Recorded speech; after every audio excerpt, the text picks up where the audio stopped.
नमस्कार दोस्तों। जैसा कि आप जानते हैं, उपनिवेशवाद और आदिवासी समाज, colonialism and tribal society. Britain ने भारत को उपनिवेश बनाने के बाद अपने हित साधने के लिए समाज के प्रभावी वर्गों से संपर्क साधने का प्रयास किया और इस कार्य में उसे कामयाबी भी मिली।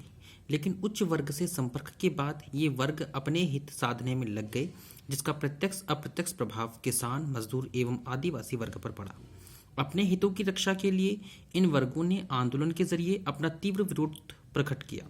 बिहार के छोटा नागपुर क्षेत्र में कई जनजातीय समूह हैं, मुंडा, संथाल, उराव आदि इनमें से कुछ प्रमुख जनजातीय समूह हैं। इन लोगों ने बाहरी लोगों, अंग्रेजों एवं अन्य क्षेत्रों से आए अंग्रेजों के नौकर, समर्थक, अधिकारी आदि, जिन्हें वे दिकू कहते थे, से गुलामी से निजात पाने के लिए कई बार विद्रोह किए।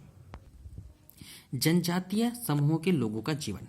19वीं सदी तक देश के विभिन्न भागों में आदिवासी तरह तरह की गतिविधियों में सक्रिय थे। उनमें से कुछ समुदाय झूम की खेती करते थे। झूम की खेती घुमंतु खेती को कहा जाता है। इस तरह की खेती अधिकांशतः जंगलों में छोटे छोटे भूखंडों पर की जाती थी। ये लोग जमीन तक धूप लाने के लिए पेड़ों के ऊपरी हिस्से काट देते थे और जमीन पर उगी घास फूस जलाकर साफ कर देते थे। उसके बाद वे घास फूस के जलने पर पैदा हुई राख को खाली जमीन पर छिड़क देते थे। इस राख में पोटाश होती थी, जिससे मिट्टी उपजाऊ हो जाती थी। घुमंतु किसान मुख्य रूप से पूर्वोत्तर और मध्य भारत की पर्वतीय व जंगली पट्टियों में ही रहते थे। इन आदिवासी समुदायों की जिंदगी जंगलों में बेरोक-टोक आवाजाही और फसल उगाने के लिए जमीन और जंगलों के इस्तेमाल पर आधारित थी। वे केवल इसी तरीके से घुमंतु खेती कर सकते थे। पंजाब के पहाड़ों में रहने वाले गुज्जर और आंध्र प्रदेश के लबाड़िया आदि समुदाय गाय भैंस के झुंड पालते थे।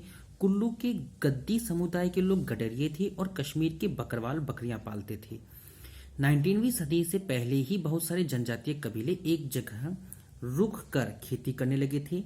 वे बार बार जगह बदलने की बजाय साल दर साल एक ही जगह खेती करते थे। वे हलों का इस्तेमाल करने लगे थे और धीरे धीरे उन्हें जमीन पर अधिकार भी मिलते जा रहे थे। बहुत सारे समुदाय में छोटा नागपुर के मुंडाओं की तरह जमीन पूरे कबीले की संपत्ति होती थी। कुल के सभी सदस्यों को उन मूल निवासियों का वंशज माना जाता था जिन्होंने सबसे पहले आकर जमीन को साफ किया था।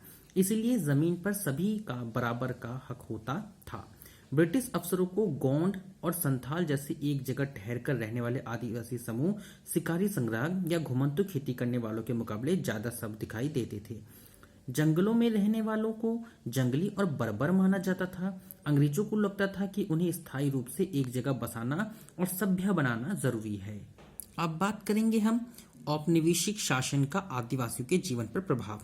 अंग्रेजों के आने से पहले बहुत सारे इलाकों में आदिवासियों के मुखियाओं की महत्वपूर्ण स्थान होता था।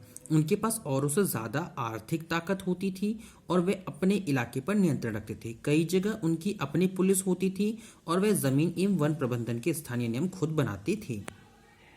ब्रिटिश शासन के तहत आदिवासियों मुखियाओं के कामकाज और अधिकार काफी बदल गए थे। उन्हें कई गांवों पर जमीन का मालिकाना हक तो मिल रहा था, लेकिन उनकी शासकीय शक्ति छिन गई और उन्हें ब्रिटिश अधिकारियों द्वारा बनाए गए नियमों को मानने के लिए बाध्य कर दिया गया। अंग्रेज चाहते थे कि घुमंतु आदिवासियों के समूह एक जगह स्थायी रूप से रहें और खेती करें। स्थायी रूप से एक जगह रहने वाले किसानों को नियंत्रित करना आसान था। अंग्रेज अपने शासन के लिए आमदनी का नियमित स्रोत भी चाहते थे। फलस्वरूप उन्होंने जमीन के बारे में कुछ नियम लागू कर दिए। उन्होंने जमीन को मापकर प्रत्येक व्यक्ति का हिस्सा तय कर दिया। उन्होंने यह भी तय कर दिया कि किसे लगान देना होगा। कुछ किसानों को भूस्वामी और दूसरे पट्टेदार घोषित किया गया। झूम काश्तकारों को स्थायी रूप से बसाने की अंग्रेजों की कोशिश बहुत कामयाब नहीं रही। अब हम यहाँ बात करेंगे कि जो वन कानून का आदिवासियों के जीवन पर प्रभाव क्या पड़ा। आदिवासी समूहों का जीवन जंगलों से जुड़ा हुआ था। अंततः वन कानूनों में आए बदलावों से आदिवासियों के जीवन पर भारी असर पड़ा। अंग्रेजों ने सारे जंगल पर अपना नियंत्रण स्थापित कर लिया था और जंगलों को राज्य की संपत्ति घोषित कर दिया था। कुछ जंगलों को आरक्षित वन घोषित कर दिया गया। ये ऐसे जंगल थे जहां अंग्रेजों की जरूरतों के लिए इमारती लकड़ी पैदा होती थी।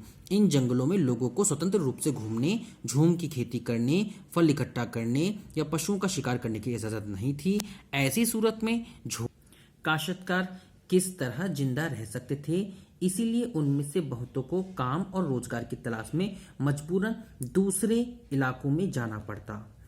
1906 में सोग्राम संगमा द्वारा असम में और 1930 के दशक में मध्य प्रांत में हुआ वन सत्याग्रह इसी तरह के विद्रोह थे।